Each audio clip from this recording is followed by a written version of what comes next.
ضروری ہے، یہ سال ختم ہونے سے ایک دن پہلے بھی دے سکتے ہیں۔ زکوٰۃ کا تعلق کوئی نمازوں والا نہیں ہے کہ آپ نے فجر کی نماز کا وقت داخل نہیں ہوا تو آپ فجر کی نماز نہیں پڑھ سکتے۔ زکوٰۃ آپ ایڈوانس بھی نکال سکتے ہیں، اس کے اوپر اجماع ہے۔ اگر پچھلے سال 4 رمضان کو زکوٰۃ دینی، اس سال 4 رمضان کو دینی یا 5 کو دیں، اور بھائی رمضان میں دیں، ربیع الاول میں دیں، وہ آپ کی مرضی ہے۔ بس سال میں ایک دفعہ زکوٰۃ نکالنی ہے، اور وہ سال لیونر ایئرز میں سے ہونا چاہیے، کیونکہ 36 سال کے بعد 10 دن کا فرق کر کے ایک سال فالتو بن جاتا ہے۔ سولر کا دن 365 کا ہوتا ہے اور لیونر 355 کا، اس لیے کہا جاتا ہے۔ ورنہ آپ جنوری رکھ لیں، بے شک دسمبر رکھ لیں،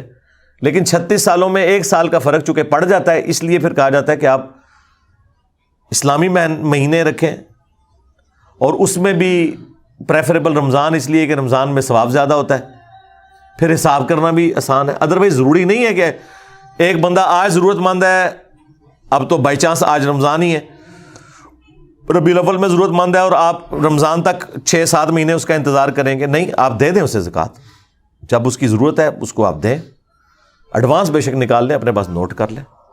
تو رمضان کا حساب اس لیے رکھا جاتا ہے کہ ذرا وہ رکھنا آسان ہے، تو سال میں آپ ایک دفعہ دیں، وہ آپ کی مرضی ہے، جب مرضی دیں۔ حساب بہرحال رمضان میں کیا کریں تاکہ آپ کو یاد ہو کہ رمضان کے آتے ہی انسان کئی اور چیزیں اپنی مینیج کر رہا ہوتا ہے نا، تو ہم تو پورا سال ہی زکوٰۃ نکالتے رہتے ہیں، ظاہر ہے کہ وہ قسطوں میں ہی دینی پڑتی ہے نا، یکمشت سال کے بعد آپ کو نکالنی پڑ جائے تو بڑا مشکل ہے، لیکن اگر ہر مہینے آپ نکالتے جائیں تنخواہ کے ساتھ ساتھ تو پھر آپ نکال سکتے ہیں۔ سپوز ایک بندے کی 1 لاکھ تنخواہ ہے، وہ سال کے بعد 1 لاکھ کیسے نکالے گا؟ اس کی بجائے وہ 1 لاکھ اگر اس کی زکوٰۃ بنتی ہے تو وہ اس کو 12 مہینوں میں 8-8, 9-9 ہزار کر کے ڈیوائڈ کرے تو آسانی سے دے سکتا ہے۔